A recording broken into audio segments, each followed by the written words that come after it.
Cihazınızın tamire mi ihtiyacı var? Ücretsiz teşhis sunuyoruz. Kapınıza kadar alıyor ve teslim ediyoruz, telefon veya seyahat gerekmez. Tamir öncesi size fiyat teklifi gönderiyoruz ve sadece onayladıktan sonra devam ediyoruz. Kolay, şeffaf ve profesyonel. Link açıklamada. Thermomix TM31 cihazınızda hata 39 ile karşılaştıysanız, bu sorun genellikle güç plakası ile ilgilidir. Öncelikle, cihazı kapatın ve fişten çekin. Güvenliğiniz için bu adım önemlidir. Şimdi, gerekli aletleri hazırlayalım: bir tornavida seti, multimetre, temizlik fırçası ve izopropil alkol. İlk olarak, cihazın alt kısmındaki vidaları sökerek başlayalım.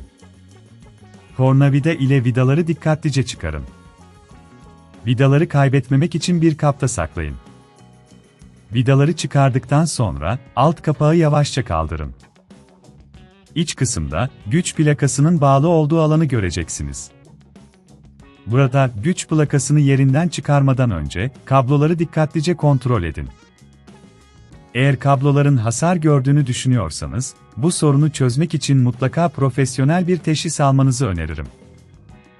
Güç plakasını çıkarmak için, bağlantı noktalarını dikkatlice ayırın.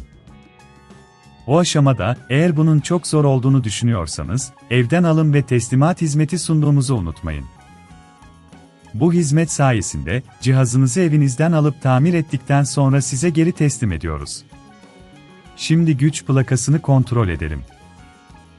Multimetre ile güç plakasının bağlantı noktalarındaki voltajı ölçün. Eğer voltaj yoksa, bu güç plakasının arızalı olduğu anlamına gelir. Bu durumda, plağı temizlemek için, temizlik fırçası ve izopropil alkol kullanabilirsiniz. Temizleme işleminden sonra, güç plakasını yeniden yerine takmadan önce, tüm bağlantı noktalarını kontrol edin. Güç plakasını yerine takarken, kabloların doğru bir şekilde bağlandığından emin olun. Sonra, alt kapağı ve vidaları yerine takarak cihazı kapatın. Vidaları sıkarken, fazla sıkmamaya dikkat edin, böylece, cihazın plastik kısımlarında hasar oluşmaz.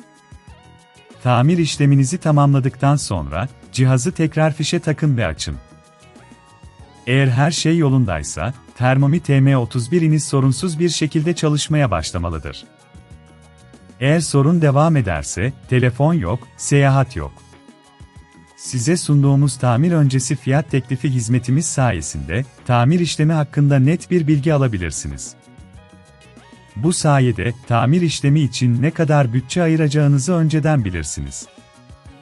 Cihazınızın tamire mi ihtiyacı var?